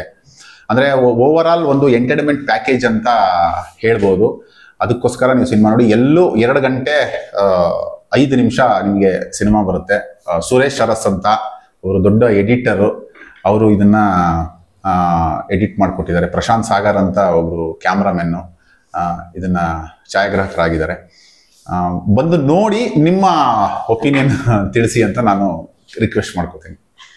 ಸರ್, ಇವಾಗ ನಿಮ್ದಿದು 2ನೇ ಮೂವಿ. ಈಗ ಈ ಒಂದು ಕಾಲಘಟ್ಟದಲ್ಲಿ ಒಂದಷ್ಟು ಯಂಗ್ ಫಿಲ್ಮ್ ಮೇಕರ್ಸ್ ಸಿನಿಮಾ ಮಾಡಬೇಕು ಅಂತ ಹೊರಡ್ತಾ ಇದ್ದಾರೆ. ಹೊಸ ಪ್ರೊಡ್ಯೂಸರ್ಸ್ ನ ಕರ್ಕೊಂಡು ಬರ್ತಾರೆ, ಹೊಸೊಬ್ರನ್ನ ಅಪ್ರೋಚ್ ಮಾಡ್ತಾರೆ. ಇಂಥ ಯಂಗ್ ಫಿಲ್ಮ್ ಮೇಕರ್ಸ್ಗೆ ಸಿನಿಮಾ ಮಾಡಬೇಕು ಅಂತ ಹೊರಟಿರೋರಿಗೆ ನೀವೇನ್ ಹೇಳೋದಕ್ಕೆ ಇಷ್ಟಪಡ್ತೀರಿ? ಅಂದ್ರೆ ನಂದು ಎಕ್ಸ್ಪೀರಿಯನ್ಸ್ ಇದು ಅಂತಂದ್ರೆ, ಫಸ್ಟ್ ಏನು ಅಂತಂದ್ರೆ ನೀವು ಒಂದಷ್ಟು ವರ್ಕ್ ಕಲ್ತ್ಕೊಳ್ಳಿ ಅಂತಂದ್ರೆ ತುಂಬಾ ಇವಾಗ ಪಾಸಿಬಲ್ ಇದೆ. ಅಂತಂದ್ರೆ ಸೋಷಿಯಲ್ ಮೀಡಿಯಾ ಆಗ್ಬೋದು, ಇನ್ನೊಂದು ಆಗ್ಬೋದು. ಆಮೇಲೆ ನಿಮ್ಗೆ ಒಳ್ಳೊಳ್ಳೆ ಕರೆಕ್ಟ್ ಆಗಿರೋ ಇದು ಅಂದ್ರೆ ಟ್ಯೂಷನ್ ಗಳಗಡೆ ಹೋಗಿ ಮತ್ತೆ ಒಂದು ಸಿನಿಮಾ ಮಾಡಿದ್ರೆ ಕಂಪ್ಲೀಟ್ ಸಿನಿಮಾ ಮಾಡಿ ಅಂತ. ಅಂದ್ರೆ ನನ್ನ ಹತ್ರನೇ ಈ ಠಾಣೆ ಶುರು ಮಾಡಿದಾಗ ಒಂದಷ್ಟು ಜನ ಅಸಿಸ್ಟೆಂಟ್ ಡೈರೆಕ್ಟರ್ಗಳು ಬಂದಿದ್ರು. ಅವ್ರಿಗೆ ಬೇಕಾಗಿರೋದು ಏನು ಅಂತಂದ್ರೆ ರೀಲ್ಸ್ಗೆ ಒಂದು 4 ವಿಡಿಯೋ, ಆಮೇಲೆ ಫೋಟೋಸ್ ಒಂದು 10 ಫೋಟೋಸ್, ಅದನ್ನ ಒಂದು ಪೋರ್ಟ್ಫೋಲಿಯೋ ಮಾಡ್ಕೊಂಡು ಪ್ರೊಡ್ಯೂಸರ್ಗಳನ್ನ ಅಪ್ರೋಚ್ ಮಾಡ್ತಾ ಹೋಗ್ತಾರೆ. ಅಲ್ಲಿ ಪ್ರೊಡ್ಯೂಸರ್ಗಳು ಯಾವುದೋ ಒಂದು ಆಸೆಯಿಂದ, ಏನೇನೋ ಒಂದು ಆಸೆಯಿಂದ ತಂದು ದುಡ್ಡನ್ನ ಇನ್ವೆಸ್ಟ್ ಮಾಡ್ತಾರೆ. ಪ್ರತಿಯೊಂದಕ್ಕೂ ಅವ್ರು ಇನ್ನೊಬ್ಬರ ಹತ್ರ ಕೇಳ್ತಾರೆ, ಸರ್ ಹಾರ್ಡ್ ಡಿಸ್ಕ್ ಎಲ್ಲಿ ಸಿಗುತ್ತೆ, ಸರ್ ಎಡಿಟಿಂಗ್ ಎಲ್ಲಿ ಮಾಡಿಸ್ಬೇಕು, ಸರ್ ಯಾವ ಸ್ಟುಡಿಯೋ ಚೆನ್ನಾಗಿದೆ ಅಂತ. ನನಗೇನೆ ಸುಮಾರು ಜನ ನನ್ನ ಟೀಮಲ್ಲಿ ಕೆಲಸ ಮಾಡಿರೋ 4 ಜನ ಹೊರಗೆ ಹೋಗಿ ನನಗೆ ಮೆಸೇಜ್ ಆಗ್ತಿರ್ತಾರೆ, ನನಗೊಂದು ಹೆಲ್ಪ್ ಮಾಡಿ ಸರ್, ಹೆಲ್ಪ್ ಮಾಡಿ ಅಂತ. ಅಂದ್ರೆ ನಾವು ಹೆಲ್ಪ್ ಮಾಡ್ಬೋದು ಸರಿ, ಬಟ್ ಅವ್ನಿಗೆ ಏನು ಗೊತ್ತಿಲ್ದಿರೋ ಅವ್ನು ಹೆಲ್ಪ್ ಮಾಡಿದ್ರೆ ಅಲ್ಲೊಂದು 10 ಸಿನಿಮಾ ಕೆಳಗೆ ಬೀಳುತ್ತೆ, ದುಡ್ಡು ಕಳ್ಕೊಳ್ತಾರೆ. ಆ ಪ್ರೊಡ್ಯೂಸರ್ಗಳು ಸೋಷಿಯಲ್ ಮೀಡಿಯಾದಲ್ಲಿ ಇದ್ರಲ್ಲಿ ಬಂದು ಮತ್ತೆ ಎಗೇನ್ 4 ಜನದ ಹತ್ರ ಹೇಳ್ಕೊಳ್ತಾರೆ, ಡೈರೆಕ್ಟರ್ ನಮ್ಮ ಹಾಳು ಮಾಡ್ದ, ಡೈರೆಕ್ಟರ್ ಹಾಳು ಮಾಡ್ದ ಅಂತ. ನನ್ನ ಒಂದು ಮನವಿ ಏನಂತಂದ್ರೆ, ಡೈರೆಕ್ಟರ್ ಹೆಸರು ಹೇಳ್ಬಿಟ್ಟು ಹಾಳು ಮಾಡ್ದ ಅಂತ ಹೇಳಿ, ಒಬ್ರು ಅವ್ರ ಹೆಸರು ಏನಿದೆ ಅವ್ರ ಹೆಸರು ಹೇಳ್ಬಿಟ್ಟು ನಾನೇ ಹಾಳು ಮಾಡಿದ್ರೆ ನನ್ನ ಹೆಸರು ಹೇಳ್ಬಿಟ್ಟೆ ಹೇಳಿ. ಬಟ್ ಡೈರೆಕ್ಟರ್ಗೆ ಅಂತ ಹೇಳ್ಬೇಡಿ. ಡೈರೆಕ್ಟರ್ ಅಂದ್ರೆ ಎಲ್ಲರೂ ಹಾಕ್ತಾರೆ. ಅವತ್ತಿಂದ ಪುಟ್ಟಣ್ಣ ಕಣಗಾಲಿಂದ ಹಿಡಿದು ಇವತ್ತಿನ ಯಂಗ್ ಡೈರೆಕ್ಟರ್ ಯಾರು ನೀವೆಲ್ಲರೂ ಬರ್ತಿದ್ದೀರಿ, ನಿಮಗೂ ಅದು ಆಗತ್ತೆ. ಅವ್ರ ಹೆಸರು ಹೇಳಿ. ಅದು ಸೋಷಿಯಲ್ ಮೀಡಿಯಾಗಳು ನೋಡಿದೀನಿ, ನಿರ್ದೇಶಕನಿಂದ ಸಿನಿಮಾ ಸತ್ತೋಯ್ತು ಅಂತ ಹಾಕ್ತಾರೆ. ಅವ್ರ ಹೆಸರು ಹಾಕಿ ಅಂತ ನಾನು ಕೇಳ್ತೀನಿ ಅಷ್ಟೇ, ಒಂದು ರಿಕ್ವೆಸ್ಟ್. ಅದು ಏನಾಗುತ್ತೆ, ಚಿತ್ರರಂಗ ಅಂತ ತಗೊಳ್ತಾರೆ. ಈಗ ಹೊರಗಿನ ಪ್ರಪಂಚಕ್ಕೆ ನ್ಯೂಸ್ ಗಳಲ್ಲಿ ಬರೋದು ನಾನ್ ಚಿತ್ರರಂಗಕ್ಕೆ ಹೋಗಿ ನನ್ನ ಲೈಫ್ ಹಾಳು, ಪ್ರೊಡ್ಯೂಸರ್ ಒಬ್ಬ ಇನ್ವೆಸ್ಟರ್ ಬಾಯಿಂದ ಬರುವ ಮಾತು, ನಾನು ಸಿನಿಮಾನೇ ಮಾಡಬಾರ್ದು, ಸಿನಿಮಾ ಮಾಡಿದ್ರೇನೆ ಲೈಫ್ ಹಾಳು ಅನ್ನುವ ಒಂದು ಸ್ಟೇಟ್ಮೆಂಟ್ ಬಂದ್ಬಿಡುತ್ತೆ. ಬಿಕಾಸ್ ನೀವ್ ಹೇಳ್ದ ಹಾಗೆ ಅರೆ ಬರೆ ತಿಳ್ಕೊಂಡು, ಅಂದ್ರೆ ಒಬ್ಬ ನಿರ್ದೇಶಕನ ಕೆಳಗೆ ಕೆಲಸ ಮಾಡ್ತೇನೆ, ನಿರ್ದೇಶನ ಏನು ಅಂತಾನೆ ಗೊತ್ತಿರಲ್ಲ, ಸೆಟ್ಟಲ್ಲಿ 2 ದಿನ ದಿನ ಕೆಲಸ ಮಾಡಿ 3ನೇ ದಿನಕ್ಕೆ ಒಬ್ಬ ಫಂಡರ್ ಅನ್ನ ಅಪ್ರೋಚ್ ಮಾಡಿ ನಾನು ಇಂಥವ್ರ ಕೆಳಗಡೆ ಇಂಥವ್ರ ಡೈರೆಕ್ಷನ್ ಅಲ್ಲಿ ಅಸಿಸ್ಟೆಂಟ್ ಆಗಿ ಅಸೋಸಿಯೇಟ್ ಆಗೋ ಕೆಲಸ ಮಾಡ್ತಿದ್ದೀನಿ. ಕೆಲವೊಮ್ಮೆ ದೊಡ್ಡ ದೊಡ್ಡ ನಿರ್ದೇಶಕರ ಹೆಸರುಗಳನ್ನ ತಗೊಂಡ್ಬಿಡ್ತಾರೆ. ಫಾರ್ ಎಕ್ಸಾಂಪಲ್ ನಮಗೇನೆ ಒಂದಷ್ಟು ಜನರ ಅಪ್ರೋಚ್ ಮಾಡಿದ್ರು, ಪ್ರೇಮ್ ಅವ್ರ ಜೊತೆ ಕೆಲಸ ಮಾಡಿದೀವಿ ನಾವು, ಮತ್ತೊಬ್ಬರ ಜೊತೆ ಕೆಲಸ ಮಾಡಿದೀವಿ ನಾವು ಸರ್, ಯೋಗರಾಜ್ ಭಟ್ ಅವ್ರ ಜೊತೆ ಕೆಲಸ ಮಾಡಿದೀವಿ, ಸೊ ಒಳ್ಳೆ ಕತೆ ಇದೆ, ಅವ್ನ್ 4 ಕೋಟಿ ಹಾಕಿದ್ರೆ ಹಿಂಗ್ ಬಿಸ್ನೆಸ್ ಬಂದ್ಬಿಡುತ್ತೆ, ಹಂಗ್ ಬಿಸ್ನೆಸ್ ಬಂದ್ಬಿಡುತ್ತೆ, OTT ಆಲ್ರೆಡಿ ಕೇಳ್ತಾ ಇದ್ದಾರೆ, ಟಿವಿಗೆ ನನ್ನ ಜೊತೆ ಸಿಕ್ಕಾಪಟ್ಟೆ ಲಿಂಕ್ ಇದೆ ಸರ್, ಸೊ ಮಾಡ್ಬಿಡಿ ಅಂತ ಹೇಳಿ ಹೊಸ ಹೊಸ ಸಿನಿಮಾ ಮಾಡಬೇಕು ಅಂತ ಕನ್ಸು ಹೊತ್ತಿರುವಂತ ಕೆಲವು ಬಂಡವಾಳ ಹಾಕ್ಲಿಕ್ಕೆ ರೆಡಿ ಇರುವಂತವರನ್ನ ಬ್ರೈನ್ ವಾಶ್ ಮಾಡಿಬಿಟ್ಟು ಏನೂ ಕಲಿದೇನೆ, ನೀವು ಹೇಳಿದಂಗೆ ಅವ್ರಿಗೆ ಹಾರ್ಡ್ ಸ್ಕಿಲ್ ಸಿಗುತ್ತೆ, ಒಂದು ಲೊಕೇಶನ್ ಯಾವ ರೀತಿ ಹುಡುಕಬೇಕು, ಒಂದು ಪ್ರೊಡಕ್ಷನ್ ಪ್ಲಾನ್ ಯಾವ ರೀತಿ ಮಾಡಬೇಕು, ಆರ್ಟಿಸ್ಟ್ಗಳನ್ನ ಚೂಸ್ ಮಾಡ್ಬೇಕಾದ್ರೆ ಏನು ಪ್ಯಾರಾಮೀಟರ್ ಬೇಕು ಅನ್ನೋದೇ ತಿಳಿದಿರಲ್ಲ. ಇಂಥವರಿಂದ ಆಗ್ಬಿಟ್ಟು ಇಡೀ ಚಿತ್ರರಂಗ ಅಂತ ಬಂದ್ಬಿಡುತ್ತೆ. ಸೊ ಅಂಥದ್ದು ಆಗ್ಬಾರ್ದು. ತಿಳ್ಕೊಂಡು ಕೆಲಸ ಮಾಡಿ, ನೀವು 100 ಸಿನಿಮಾ ಮಾಡಿ ತಿಳ್ಕೊಳ್ಳಿ, ಕೆಲಸಗಳನ್ನು ತಿಳ್ಕೊಳ್ಳಿ, ಏನು ಮಾಡಬೇಕು ಸ್ಟೆಪ್ ಬೈ ಸ್ಟೆಪ್ ಕಲಿತು ಸಿನಿಮಾ ಮಾಡೋದ್ರಿಂದ ಆ ರಂಗಕ್ಕೂ ಒಂದು ಹೆಸರು ಇರುತ್ತೆ, ಒಬ್ಬ ಹೊಸ ನಿರ್ದೇಶಕ ಏನು ಬಂದಿದ್ದಾನೆ ಅಂತ ಇರುತ್ತೆ. ಅದು ಬಿಟ್ಟು ಈ ನಿರ್ದೇಶಕನಿಂದ ಜೀವನ ಹಾಳಾಗೋಯ್ತು ಅಥವಾ ಈ ಚಿತ್ರ ತಂಡದಿಂದ ಜೀವನ ಹಾಳಾಗೋಯ್ತು ಅಂತ ಒಬ್ಬ ಫಂಡರ್ ಕೈಯಿಂದ ಒಬ್ಬ ಪ್ರೊಡ್ಯೂಸರ್ ಕೈಯಿಂದ ಹೇಳಿಸ್ಕೊಳ್ಳುವಂಥದ್ದು ಆಗಬಾರ್ದು. ಸೊ ಡಿಸ್ಟ್ರಿಬ್ಯೂಷನ್ ಹೋಗ್ತಿದ್ರೆ ಹೇಗೆ, ಎಲ್ಲೆಲ್ಲ ನಿಮ್ದು ಎಲ್ಲೆಲ್ಲ ಡಿಸ್ಟ್ರಿಬ್ಯೂಟರ್ ಅಂದ್ರೆ ಯಾರು ಡಿಸ್ಟ್ರಿಬ್ಯೂಟರ್ ಅಂಡ್ ಹೇಗೆ ಪ್ಲಾನ್ ಮಾಡ್ಕೊಂಡಿದ್ದೀರಾ? ಮೇಡಮ್ ಆಕ್ಚುಲಿ ಮೇ 30ನೇ ತಾರೀಕು ಯಾವ ಪಿಕ್ಚರ್ ರಿಲೀಸ್ ಇಲ್ಲ. ಆಕ್ಚುಲಿ ನಮ್ದು ಫಸ್ಟ್ ಪ್ಲಾನಿಂಗ್ ಇದ್ದಿದ್ದು ಜೂನ್ 6ನೇ ತಾರೀಕು ಮಾಡಬೇಕು ಅಂತ. ಆಕ್ಚುಲಿ ಅವತ್ತು ಸುಮಾರು ಸಿನಿಮಾ ಬರ್ತಾ ಇದೆ, ಕಮಲ್ ಹಾಸನ್ ಅವ್ರದ್ದು ಮತ್ತೆ ಮಹಾದೇವ, ಮತ್ತೆ ಇದು ಇನ್ನೊಂದು ರಿಲೀಸು ಸಂಜು ವೆಟ್ಸ್ಗೀತ, ಈ ತರದೊಂದು 7-8 ಸಿನಿಮಾ ಬರ್ತಾ ಇದೆ. 30ನೇ ತಾರೀಕು ಯಾವ ಸಿನಿಮಾನೂ ಇಲ್ಲ. ಅದಕ್ಕೆ ನಮಗೆ ಸ್ವಲ್ಪ ಒಂದು ಥಿಯೇಟರ್ ಸೆಟಪ್ ಚೆನ್ನಾಗಾಯ್ತು. ಅಂದ್ರೆ ಎಲ್ಲಾ ಕಡೆ, ಎಲ್ಲಾ ಭಾಗದ, ಮೈಸೂರು ಭಾಗ ಆಗ್ಬೋದು, ಉತ್ತರ ಕರ್ನಾಟಕ ಭಾಗ ಆಗ್ಬೋದು, ತುಂಬಾ ಕಡೆ ಒಂದು ಸೆಟಪ್ ಚೆನ್ನಾಗಾಯ್ತು. ಯಾಕೆ ಅವತ್ತು ಮಾಡಬಾರ್ದು ಅಂತಂದ್ರೆ, ನೀವು ಹೇಳಿದ ಹಾಗೆ ಜನ ಒಂದು ಥಿಯೇಟರ್ ಸಿಗ್ತಾ ಇಲ್ಲ, ಇನ್ನೊಂದ್ ಕಡೆ ಜನ ಬರ್ತಾ ಇಲ್ಲ, ಇನ್ನೊಂದ್ ಕಡೆ ಥಿಯೇಟರ್ ಮುಚ್ಚಾಕ್ತಾ ಇದ್ದಾರೆ. ಈ ತರದೊಂದು 3 ಗೊಂದಲದ ಸ್ಥಿತಿಲಿ ಒಂದಷ್ಟು ನಮಗೆ ಥಿಯೇಟರ್ ಸಿಕ್ಕಿದೆ. ಡಿಸ್ಟ್ರಿಬ್ಯೂಟರ್ ಆಗ್ಬೋದು, ಆಮೇಲೆ ನಮ್ಮ PCD ಫಿಲ್ಮ್ ಫ್ಯಾಕ್ಟ್ರಿ ಅಂತ ಅದರಿಂದ ಥ್ರೂ ಅವ್ರು ಮಾಡಿಕೊಡ್ತಿದ್ದಾರೆ. ಪ್ರವೀಣ್ ಅವರೇ ಮುಂದೆ ನಿಂತ್ಕೊಂಡು ಅದೆಲ್ಲ ಸ್ವಲ್ಪ ಮಾಡಿಸ್ಕೊಡ್ತಾ ಇದ್ದಾರೆ. ಒಂದಷ್ಟು ಥಿಯೇಟರ್ ಸೆಟಪ್ ಚೆನ್ನಾಗಿದೆ ಅನ್ನೋದು ಖುಷಿ ಇದೆ ಮೇಡಮ್. ಅದು ಸಿನಿಮಾ ಜನ ಮೆಚ್ಕೊಂಡು ಸಿನಿಮಾ ನೋಡಿ ಆದ್ರೆ ಅದು ಕಂಟಿನ್ಯೂಷನ್ ಜಾಸ್ತಿ ಆಗುತ್ತೆ. ನೆಕ್ಸ್ಟ್ ವೀಕು ಮತ್ತೆ ಎಗೇನ್ ಚಾಲೆಂಜೆ, ಯಾಕಂದ್ರೆ 6 ಸಿನಿಮಾದ ಮಧ್ಯದಲ್ಲಿ 7ನೇ ಸಿನಿಮಾ ನಮ್ದು ಉಳಿಸ್ಕೋಬೇಕು ಅನ್ನೋದೊಂದು ಚಾಲೆಂಜು. ನೋಡೋಣ, ಎಲ್ಲ ಅದೇ ಚೆನ್ನಾಗಿದ್ರೆ ಧಾರಾಳವಾಗಿ ನೋಡಿ ಒಂದ್ 4 ಜನಕ್ಕೆ ಹೇಳಿ, ಚೆನ್ನಾಗಿಲ್ಲ ಅಂದ್ರೆ ಗ್ಯಾರಂಟಿ ಬೈರಿ, ಅದ್ರ ಸ್ವೀಕರಿಸ್ತೀವಿ, ಅದ್ರಲ್ಲಿ ಏನು ತೊಂದರೆ ಇಲ್ಲ ಅಂತ. ಯಾಕಂದ್ರೆ ಜನಗಾಗಿ ಸಿನಿಮಾ, ಜನರಿಗೋಸ್ಕರನೇ ಸಿನಿಮಾ ಅಷ್ಟೇ, ಬೇರೆ ಏನಿಲ್ಲ. ಬಟ್ ಚಿತ್ರರಂಗಕ್ಕೆ ಬೈಯಕ್ ಹೋಗ್ಬೇಡಿ ಅಷ್ಟೇ, ನಮಗ್ ಬೈರಿ. ಯಾಕೆ ಅಂತಂದ್ರೆ ಸುರೇಶ್ ಅರಸ್ ಅವರು ದೊಡ್ಡ ಲೆಜೆಂಡ್, ಒಂದ್ 800 ಮೂವಿಗಿಂತ ಜಾಸ್ತಿ ಅವರು ಇದನ್ ಮಾಡಿದ್ದಾರೆ, ಎಡಿಟ್ ಮಾಡಿದ್ದಾರೆ. ಸುರೇಶ್ ಅರಸ್ ಅಂತ, ಸುಂದರ್ ಕೃಷ್ಣ ಅರಸ್ ಅವರ ತಮ್ಮ ಕೂಡ ಅವರು. ಮಾಲ್ಗುಡಿ ಡೇಸ್ ಶಂಕರ್ನಾಗ್ ಅವರ ಅವತ್ತಿಂದ ಇವತ್ತಿನವರೆಗೂ ತುಂಬಾ ಆಕ್ಟಿವ್ ಆಗಿದ್ದಾರೆ. ಸಾಧ್ಯವಾದ್ರೆ ಅವರನ್ನ ಒಂದಷ್ಟು ಮೀಟ್ ಆಗಿ ಮಾಡೋದು. ಅವ್ರು ನನಗೆ ಹೇಳಿದ್ರು ಎಷ್ಟು ಚೆನ್ನಾಗಿ ಅಂತಂದ್ರೆ, ಒಂದು ಕ್ಷಣಕ್ಕೆ ನನಗೆ ನನ್ನ ಒಳಗಡೆ ಒಂದಷ್ಟಿತ್ತು, ಅದೆಲ್ಲ ಹೊರಗೆ ಹೋಯ್ತು. ನನ್ನ ಜೊತೆಯಲ್ಲಿ ಒಬ್ರು ಇದ್ದವ್ರು ಹೇಳಿದ್ರು, ಏನ್ ಸಾರ್ ಏನು ಪೇಮೆಂಟ್ ಕೊಡಲ್ಲ, ಏನಿಲ್ಲ, ಏನ್ ಸಿನಿಮಾ ಮಾಡ್ತೀರಾ, ಏನು ಅಲ್ಲಿ ಕೊಡಲ್ಲ ಇದು ಕೊಡಲ್ಲ, ಹಿಂಗ್ ಮಾಡಿದ್ರು. ಅವರು ಒಂದು ಸಿನಿಮಾಗೆ, ಯಾವುದೇ ಸಿನಿಮಾ ಆಗ್ಲಿ ಒಂದು ದಿನಾನು ನೆಗೆಟಿವ್ ಆಗಿ ಮಾತಾಡಿದಿಲ್ಲ ಅವರು. ಒಬ್ಬ ಡೈರೆಕ್ಟರ್ಗೆ, ಒಂದು ಪ್ರೊಡಕ್ಷನ್ ಹೌಸ್ಗೆ, ಒಬ್ಬ ಯಾರಿಗೂ ಏನು ಅವ್ರ ಸಿನಿಮಾ ಕೆಲಸ ಏನು, ಬೆಳಗ್ಗೆ ಬರೋರು ಕೆಲಸ ಮಾಡ್ಕೊಂಡು ಹೋಗೋರು. ಅವ್ರು ಒಂದ್ ಮಾತನ್ನ ಹೇಳಿದ್ರು, ಯಾಕ್ರಿ ಸಿನಿಮಾ ಯಾರಿಗೂ ಏನು ಕೊಟ್ಟಿಲ್ವಾ? ಇಳೆಯರಾಜ ಅನ್ನೋರು ಒಬ್ರು ಆರ್ಮಿನಿಯಂ ಅಂಗಡಿ ಕೆಲಸ ಮಾಡ್ತಾ ಇದ್ದವರು, ಪೆಟ್ಟಿಗೆ ಅಂಗಡಿಲಿ. ಇವತ್ತು ಒಬ್ರು lorry driver cleaner ಆಗಿದ್ದವ್ರು, Puttanna Kanagalu ಏನಾದ್ರು. ನಾನೊಬ್ಬ ಬೋರ್ವೆಲ್ ಮೈಸೂರಲ್ಲಿ ತಿಂಗಳಿಗೆ 100 ರೂಪಾಯಿ ಕೊಡೋರು. ನಾನು ಬೋರ್ವೆಲ್ ಹಾಕಕ್ಕೆ ಒಳಗಡೆ ವೈರ್ ಇದ್ ಮಾಡಕ್ ಹೋಗ್ತಿದ್ದೆ. ಇವತ್ತು ನಾನೊಬ್ಬ ಲೆಜೆಂಡ್. ಎಲ್ಲಾ ಡೈರೆಕ್ಟರ್ ಜೊತೆ ನನ್ ಕೆಲಸ ಕೊಟ್ಟಿದ್ದಾರೆ. ನಾನು ಎಲ್ಲಾ ಡೈರೆಕ್ಟರ್ ಕೇಳಿ, ಸರಿ ಅವ್ರನ್ನೆಲ್ಲ ಬಿಟ್ಬಿಡಿ, ಹಳೆ ಕಾಲ ಅಂತೀರಾ, ಹೊಸ ಕಾಲ. ನಿಮ್ಮ ಈಗಿನ ಸೂಪರ್ ಸ್ಟಾರ್ಗಳು ಹಿಂದೆ ಏನಾಗಿದ್ರು ಸುಮ್ನೆ ಫ್ಲಾಶ್ ಬ್ಯಾಕ್ ಹೋಗಿ ಬನ್ನಿ. ಅದೆಲ್ಲ ಯಾರು ಸಿನಿಮಾ ರಂಗನೇ ಕೊಟ್ಟಿರೋದು, ಜನನೇ ಕೊಟ್ಟಿರೋದು. ಮತ್ತೆ ಯಾಕೆ ಸಿನಿಮಾ ಕೊಟ್ಟಿಲ್ಲ, ಜನ ಕೊಟ್ಟಿಲ್ಲ? ಅವರೆಲ್ಲ ಕರೆಕ್ಟಾಗಿ ಸರಿ. ನಿಮ್ಮ ರಿಷಬ್ ಶೆಟ್ಟಿ, ರಕ್ಷಿತ್ ಶೆಟ್ಟಿ ಟೀಮ್ ಗ್ಯಾಂಗ್, ಅವ್ರಿಗೆ ಯಾರು ಕೊಟ್ಟಿರೋದು? ಅವ್ರ ಮನೆಯಿಂದ ಏನಾದ್ರು ಬಂದು ಕೊಟ್ಟಿದಾರ? ಅವ್ರ ತಂದೆ ತಾಯಿ ಎಲ್ಲರಿಗೂ ಓಡಿಸಿದ್ದಾರೆ, ನೀನ್ ಸಿನಿಮಾ ನಂಬ್ಕೊಂಡಿದ್ಯಾ ಹೋಗು ಅಂತ. ಸಿನಿಮಾ ಕೊಟ್ಟಿದ್ದೆ ಸಿನಿಮಾ ರಂಗ. ಅವ್ರಿಗೆಲ್ಲ ಯಾರು ಕೊಟ್ಟಿಲ್ವಾ? ಅವ್ರು ಯಾಕೆ ಬೆಳೆದಿದಾರ ಹಂಗಂದ್ರೆ? ನೀವ್ ಯಾಕೆ ಅವ್ರ ದಾರಿಲಿ ಹೋಗಲ್ಲ? ಅವ್ರ ಶ್ರಮ ನೀವ್ ಯಾಕೆ ಪಡಲ್ಲ? ಅವ್ರ ಶ್ರದ್ಧೆ ನಿಮ್ಗೆ ಯಾಕಿಲ್ಲ ಅಂದ್ರು. ನೋಡಿ, ಅದೆಲ್ಲ ಅವ್ರು ಎಷ್ಟು ಚೆನ್ನಾಗಿ ಅಂತಂದ್ರೆ, ಅದಕ್ಕೆ ಅನುಭವದ ಒಂದು ಅನುಭವಸ್ಥರ ಮಾತು ಅಂದ್ರೆ ಅದು ದೊಡ್ಡ. ಅವರು ಹೇಳೋ ಹಾಗೆ ಅನುಭವಕ್ಕೆ ಬಂದವನು ಅನುಭವಿಸ್ತಾನಷ್ಟೇ, ಬಟ್ ಅನುಭವಕ್ಕೆ ಬರ್ದೇ ಇದ್ದವನು ಅನುಭವ ಕಾಯ್ತಾನೆ ಅನ್ಬೇಕು, ಕಾಯ್ಬೇಕಷ್ಟೇ. ಅದೇ ಇವ್ರು ಹೇಳೋದ್ರಲ್ಲಿ ಓವರ್ ಆಲ್ ಒಂದು ನಾವು ಕೆಲಸ ಮಾಡೋ ಜಾಗಕ್ಕೆ ನಿಯತ್ತಾಗಿದ್ಕೊಂಡು ಅದನ್ನ ಬೈಕೊಳ್ಳದೆ ಇದು ನನ್ನ ಕೈ ಹಿಡಿಯುತ್ತೆ, ಯಾವತ್ತಾದ್ರೂ ಒಂದಿನ ಕೈ ಹಿಡಿಯುತ್ತೆ, ಇದಕ್ಕೆ ನಾನು ನಿಯತ್ತಾಗಿರ್ತೀನಿ, ಇಲ್ಲಿ ತಿಂದಿರೋ ಅನ್ನಕ್ಕೆ ನಾನು ನಿಯತ್ತಾಗಿರ್ತೀನಿ, ಇದಕ್ಕೆ ನಾನು ನನ್ನ 24 ಗಂಟೆಯಲ್ಲಿ ನನ್ನ ಅಷ್ಟು ಎನರ್ಜಿಯನ್ನು ನಾನು ಮಾಡಿದ ಕೆಲಸಕ್ಕೆ 100% ಕೊಡ್ತೀನಿ ಅಂತ ಹೇಳೋರು ಇವತ್ತು ಸೂಪರ್ ಸ್ಟಾರ್ಗಳಾಗಿ ಮೆರೀತಾ ಇದ್ದಾರೆ. ಉಳಿದವರು ಸ್ಟ್ರಗಲ್ ಸ್ಟಾರ್ಗಳಾಗಿ ಹೇಳ್ಬೇಕು ಅಂತ ಹೇಳಿದ್ರೆ, ನಾನು ಒಂದು ದಯವಿಟ್ಟು ತಪ್ಪು ತಿಳ್ಕೊಬೇಡಿ, ಈಗ ಇವ್ರದೇ ಸಿನಿಮಾ ರಿಲೀಸ್ ಆಗ್ತದೆ ಅಂತ ಹೇಳಿದ್ರೆ ಇವರು ಒಂದಷ್ಟು ಆಕ್ಟರ್ಗಳಿಗೆ ಕೇಳ್ಕೊಳ್ತಾರೆ, ನನ್ನ ಸೋಷಿಯಲ್ ಮೀಡಿಯಾದಲ್ಲಿ ಇದೀರಲ್ಲಪ್ಪ ಒಂಚೂರು ಸ್ಟೋರಿ ಹಾಕೊಳ್ಳಿ, ಏನು ಪೋಸ್ಟ್ ಹಾಕೊಳ್ಳಿ, ರೀಲ್ ಮಾಡಿ ಹಾಕೊಳ್ಳಿ ಅಂತ ಹೇಳಿದಾಗ ಅದನ್ನ ಸ್ಟೋರಿನಲ್ಲಿ ಹಾಕಿ 24 ಗಂಟೆಯಲ್ಲಿ ವ್ಯಾನಿಷ್ ಆಗಿ ಹೋಗಿ ಮಾಡ್ತಾರೆ. ಮತ್ಯಾರ್ದೋ ಸಿನಿಮಾಗೆ ಏನೋ ಅವರ ಸಾಂಗ್ಗಳು ಇರ್ಬೋದು, ಅವರ ಏನೋ ಒಂದು ಏನು ವೈರಲ್ ಆಗೋ ಡೈಲಾಗ್ಗಳನ್ನು ಹಾಕೊಂಡು ಕುಣಿಯೋದು, ಆಕ್ಟ್ ಮಾಡ್ತಾ ಇರ್ತೀರಾ. ಅದು ಇಂಡೈರೆಕ್ಟ್ ಆಗಿ ನೀವು ಬಕೆಟ್ ಟ್ಯಾಂಕ್ ಹಿಡಿದ್ರೆ ಏನು ಪ್ರಯೋಜನ ಇಲ್ಲ.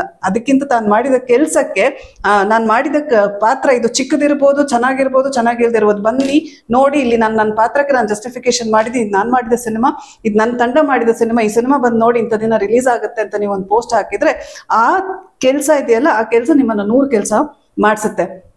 ಅಂಡ್ ನೀವು ಯಾರಿಗೆ ಬಕೆಟ್ ಇಟ್ಕೊಂಡು ಕುಣಿತಾ ಇರ್ತೀರಲ್ವಾ, ಅವ್ರು ಏನ್ ನೋಡ್ತಿರ್ತಾರೆ, ನೀವು ನನ್ನ ಮೇಲೆ ಕುಣಿದ್ರು ಅಂತ ನಿಮಗೆ ಕ್ಲಾಪ್ ಮಾಡಲ್ಲ, ನೀವು ಮಾಡಿದ ಕೆಲ್ಸಕ್ಕನ್ನ ಹಾಕೊಂಡು ಮಾಡಿದಾಗ ಅವ್ರು ನೋಡ್ತಾ ಇರ್ತಾರೆ, ಓ ಇವರನ್ನ ನಮ್ಮ ತಂಡಕ್ಕೆ ಕರ್ಕೊಂಡ್ರು ನಮ್ಮ ಸಿನಿಮಾನ ಇದೇ ರೀತಿ ಪೋಸ್ಟ್ ಮಾಡ್ತಾರೆ, ತಮ್ಮ ಸಿನಿಮಾನ ಇದೇ ರೀತಿ ಪ್ರಮೋಟ್ ಮಾಡ್ತಾರೆ ಅಂತ ನಿಮಗೆ ಕೆಲಸ ಕೊಡ್ತಾರೆ ಹೊರತು ತಾವು ಕುಣಿದಿದ್ದಕ್ಕೆ ಖಂಡಿತ ಕೆಲಸ ಕೊಡಲ್ಲ. ಈ ಭ್ರಮೆ ಏನಾದ್ರೂ ಇದ್ರೆ ಬಿಟ್ಟು ಬಿಡಿ ಅಂತ ಹೇಳ್ತಾ, ಸರ್ ಠಾಣೆ ಸಿನಿಮಾ 30ಕ್ಕೆ ರಿಲೀಸ್ ಆಗ್ತಾ ಇದೆ. ಥಿಯೇಟರ್ನಲ್ಲಿ ದಯವಿಟ್ಟು ಸಿನಿಮಾವನ್ನ ಹೋಗಿ ನೋಡಿ. ಟಿಕೆಟ್ ಕೂಡ ಆದಷ್ಟು ಥಿಯೇಟ್ರಿಗೆ ಹೋಗಿ ತಗೊಂಡು ನೋಡಿ. ಅಫ್ಕೋರ್ಸ್ ಬುಕ್ ಮೈ ಶೋನಲ್ಲಿ ಓಪನ್ ಇರುತ್ತೆ, ಬಟ್ ಪಾಪ್ಕಾರ್ನಿಗೂ ಮತ್ತೊಂದಕ್ಕೂ ಒಂದು ಸ್ವಲ್ಪ ದುಡ್ಡು ಬೇಕು. ಕೆಲವು ಜನರ ಮಾತು ಕೇಳ್ತಾ ಇದ್ದೀವಿ, ಟಿಕೆಟ್ ರೇಟ್ ಜಾಸ್ತಿ ಇದೆ, ಟಿಕೆಟಿಗೆ ಕೊಟ್ಟು ಫ್ಯಾಮಿಲಿ ಜೊತೆ ಹೋಗ್ಬೇಕಾದ್ರೆ ಪಾಪ್ಕಾರ್ನ್ಗೋ ಇನ್ಗೋ ಇರಲ್ಲ, ಸೊ ಏನು ಮಾಡೋದು, ಅದ್ರ ಬದಲು ನಾವು ಫ್ಯಾಮಿಲಿ ಔಟಿಂಗೇ ಪ್ಲಾನ್ ಮಾಡಿಬಿಡ್ತೀವಿ ಅಂತಿರೋರು ಡೈರೆಕ್ಟ್ ಆಗಿ ಹೋಗಿ ಟಿಕೆಟ್ ತಗೊಳ್ಳಿ, ಮಿಕ್ಕುತ್ತೆ. ಪಾರ್ಕಿಂಗ್ ಒಂಚೂರು ಕೊಟ್ಟು ಫ್ಯಾಮಿಲಿನಲ್ಲಿ ಪಾಪ್ಕಾರ್ನ್ ತಿನ್ಕೊಂಡು ಮಜಾ ಮಾಡಿಕೊಂಡು ಸಿನಿಮಾ ನೋಡಿ, ಸಿನಿಮಾದಲ್ಲಿ ಏನು ಅನ್ನಿಸ್ತು ಅನ್ನೋದನ್ನ ಹಾನೆಸ್ಟ್ ಆಗಿ ತಿಳಿಸಿದ್ರೆ ನಿರ್ದೇಶಕರಿಗೆ, ಒಂದು ಸಿನಿಮಾ ತಂಡಕ್ಕೆ ತುಂಬಾ ಹೆಲ್ಪ್ ಆಗುತ್ತೆ. ಸೊ ರಿಲೀಸ್ ಆಗ್ತಾ ಇದೆ sir, once again congratulations, all the best. ಮತ್ತೊಮ್ಮೆ ಹೇಳ್ತಾ ಇದ್ದೀವಿ ನಮ್ಮ ಪ್ರೇಕ್ಷಕರಿಗೆ, ಮೇ 30 ಕರ್ನಾಟಕದಾದ್ಯಂತ ಠಾಣೆ ಸಿನಿಮಾ ರಿಲೀಸ್ ಆಗ್ತಾ ಇದೆ. ದಯವಿಟ್ಟು ಕನ್ನಡ ಚಿತ್ರಗಳನ್ನ ಚಿತ್ರಮಂದಿರಗಳಲ್ಲೇ ಹೋಗಿ ನೋಡಿ, ಆದಷ್ಟು ಕನ್ನಡ ಚಿತ್ರರಂಗವನ್ನ ಸಪೋರ್ಟ್ ಮಾಡಿ ಅಂತ ಹೇಳ್ತಾ, ಕೊನೆಯ ಮಾತು ನಿರ್ದೇಶಕರು ಏನ್ ಹೇಳೋದಕ್ಕೆ ಇಷ್ಟಪಡ್ತೀರಾ? ತಮ್ಮ ಪ್ರೇಕ್ಷಕರನ್ನ ಯಾವ ರೀತಿ ಇನ್ವೈಟ್ ಮಾಡೋದಕ್ಕೆ ಇಷ್ಟಪಡ್ತೀರಾ? ನನ್ನಲ್ಲಿ ಪ್ರೇಕ್ಷಕರಿಗೆ ಒಂದೇ ಮನವಿ, ಕನ್ನಡದಲ್ಲೂ ಬೇರೆ ಬೇರೆ ಭಾಷೆಗಳನ್ನ ಅದು ಬರ್ತಾ ಇದೆ ಅಂತ ನೀವು ನೋಡ್ತಿದ್ದೀರಾ. ಖಂಡಿತವಾಗ್ಲೂ ನೀವು ಅದ್ರಲ್ಲಿ ಸಿನಿಮಾ ನೋಡದೇ ಇದ್ರು ಚೆನ್ನಾಗಿದೆ ಅಂತ ನೀವು 4 ಜನಕ್ಕೆ ಹೇಳ್ತಿದ್ದೀರಾ. ಕನ್ನಡದಲ್ಲೂ ತುಂಬಾ ಒಳ್ಳೆ ಸಿನಿಮಾಗಳು ಬರ್ತಿದೆ, ನಿಜವಾಗ್ಲೂ ಬರ್ತಾ ಇದೆ. ಬಟ್ ನೀವು ಥಿಯೇಟರ್ ದಯವಿಟ್ಟು ನೋಡಿ, ನೋಡ್ದಿರಾ ಎಲ್ಲೂ ಯಾವ ಕಮೆಂಟ್ ಅನ್ನು ದಯವಿಟ್ಟು ಓದಕ್ ಹೋಗ್ಬೇಡಿ. ಸಿನಿಮಾ ನೋಡಿ ಬೇಕಾದ್ರೆ ಹೇಳಿ. ತುಂಬಾ ನಾನು ಅದೇ ಮತ್ತೆ ಹೇಳ್ದಂಗೆ, ಮಂದಿರಕ್ಕೆ ವಾರ ಪೂರ್ತಿ ಹೋಗ್ತೀರಾ, ಚಿತ್ರಮಂದಿರಕ್ಕೆ ಒಂದು ದಿನ ಬಂದು ಹಾಗೆ ಅದೇ ಮೇಡಮ್ ಅವ್ರು ಹೇಳ್ದಂಗೆ ನೀವು ಮಲ್ಟಿಪ್ಲೆಕ್ಸ್ ಹೋಗದಿದ್ರು ಪರವಾಗಿಲ್ಲ, ದಯವಿಟ್ಟು ನೀವು ಸಿಂಗಲ್ ಸ್ಕ್ರೀನ್ಗಳಲ್ಲಿ ನಮ್ದು ಥಿಯೇಟರ್ಗಳಲ್ಲಿ ಇರುತ್ತೆ, ದಯವಿಟ್ಟು ಸಿನಿಮಾ ನೋಡಿ. ನಿಮ್ಮ ಸಿನಿಮಾ ತುಂಬಾ ಜನಕ್ಕೆ ಬೆಳೆಸಿದ್ದೀರಾ, ಅಣ್ಣವ್ರ ಕಾಲದಿಂದ ಇಲ್ಲಿವರೆಗೂ ಬೆಳೆಸ್ಕೊಂಡೇ ಬರ್ತಿದ್ದೀರಾ. ನೀವು ಒಳ್ಳೆ ಸಿನಿಮಾನ ಯಾವತ್ತೂ ಕೈ ಬಿಟ್ಟಿಲ್ಲ ಅನ್ನೋದೊಂದು ನಂಬಿಕೆಯಲ್ಲೇ ಸಿನಿಮಾ ರಂಗ ಇದೆ. ಯಾಕಂದ್ರೆ ಈಗಲೂ ಸಿನಿಮಾ ಥಿಯೇಟರ್ಗಳು ಮುಚ್ಕೊಂಡು ಹೋಗ್ತಾ ಇದೆ ಅನ್ನೋ ಕಾಲದಲ್ಲಿ ಹಿಡಿಬೇಕಾಗಿರೋರು ಅಭಿಮಾನಿ ದೇವರುಗಳೇ, ಪ್ರೇಕ್ಷಕರೇ. ದಯವಿಟ್ಟು ಥಿಯೇಟರ್ಗಳಲ್ಲಿ ಸಿನಿಮಾ ನೋಡಿ. IPL ನೋಡಿ, ಮಳೆನೂ ಬರುತ್ತೆ, ಬಟ್ ಮಳೆ ನಿಂತ ಮೇಲೆ ಆದ್ರೂ ನೀವು ಸಿನಿಮಾಗೆ ಹೋಗಿ ಅನ್ನೋದು ನನ್ನಲ್ಲಿ ಒಂದು ಮನವಿ ಅಷ್ಟೇ. ಠಾಣೆ ಮೇ 30ನೇ ತಾರೀಕು ರಿಲೀಸ್ ಆಗ್ತಾ ಇದೆ. ಒಂದು ಹೊಸಬರ ಕನಸು, ಒಂದು ಹೊಸಬರ ತಂಡ, ನೀವೇ ಹರಸ್ಬೇಕು, ಹಾರೈಸ್ಬೇಕು ಅಂತ ಕೇಳ್ಕೊಳ್ತಾ ಇದ್ದೀನಿ.